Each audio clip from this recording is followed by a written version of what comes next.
There are two sides to the deficit debate. One says we need to spend less, in some cases a lot less. The other says spending isn't the problem, and if anything, we should be considering more stimulus. Larry Mishel sits firmly in the latter camp. He is president of the Economic Policy Institute in Washington, and he is with us this morning as part of our continuing coverage, Debt of a Nation.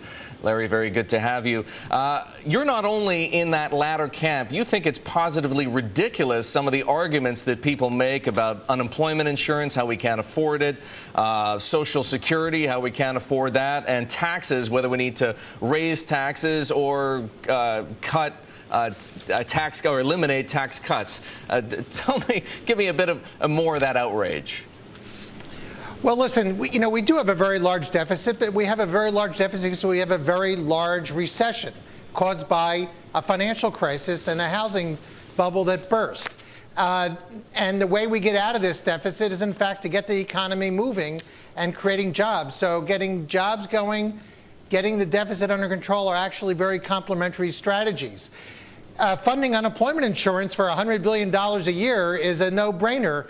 When we do that, we actually generate $160 billion of GDP. We get 40 to 50% of the money back in higher taxes and lower spending. And that spending doesn't go on forever. It goes on for a few years. Doesn't hardly affect our deficit in the long term, our debt in the long term, much at all. So plus, if you note that Bloomberg has a news story today showing how we're financing our debt at the lowest interest rates ever, pretty much. So it's a cheap bargain to borrow, to create a lot of jobs, and get the economy moving. As the economy gets moving, I think when we get below 6%, we can start shifting into some deficit reduction.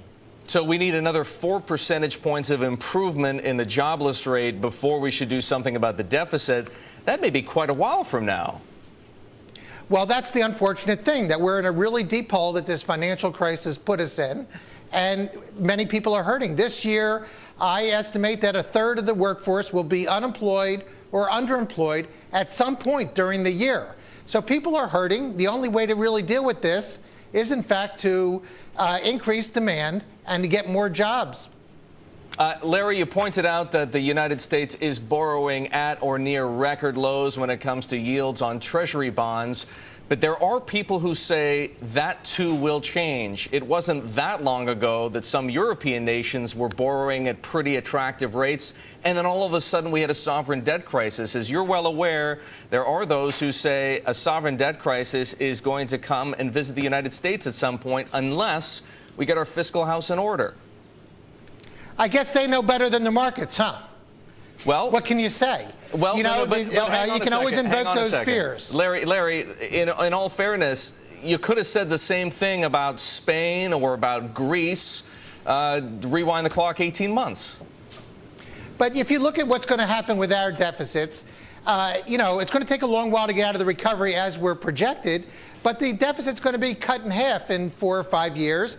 We do have a longer-term problem that we have to address, but there's no need to do anything, I think, right now in terms of actually doing something to the budget. We can make plans for deficit reduction later. We can try to do things that deal with our long-term problem, like the president did with the health care bill. But there's no need to start reducing spending or raising taxes now. I would also point out that there's a lot of people out there saying we can't let the Bush tax cuts expire because it's going to hurt the recovery. And that rate, the tax cuts have a huge long-term effect on the deficit. And the same people who are saying that are saying we have to worry about the deficit now. Frankly, I find a lot of hypocrisy out there. Larry, I want to make sure that I have it straight. Your recipe for what we need to do right now, you don't think we should be raising taxes. You think we should be increasing stimulus spending by about $250 billion, and we should let those Bush tax cuts expire, if not just for the wealthiest, for everybody. Yeah, I think that's true. I would put $250 billion a year for several years, and we should let the Bush tax cuts expire, but we can recycle that money into the economy to much better effect. Yes. All right. And anything else we ought to be doing? The president is under a whole lot of criticism. Well, I think that people need to understand that we do have a large deficit. This is something he inherited. It's something that's due to the huge recession that we've been thrown into. We are coming out of it. I think we should do a lot more to generate jobs. I wish he would do a lot more to generate jobs, but I don't see the other team out there with any kind of plan that's going to make us have lower unemployment a year or two from now than what's projected.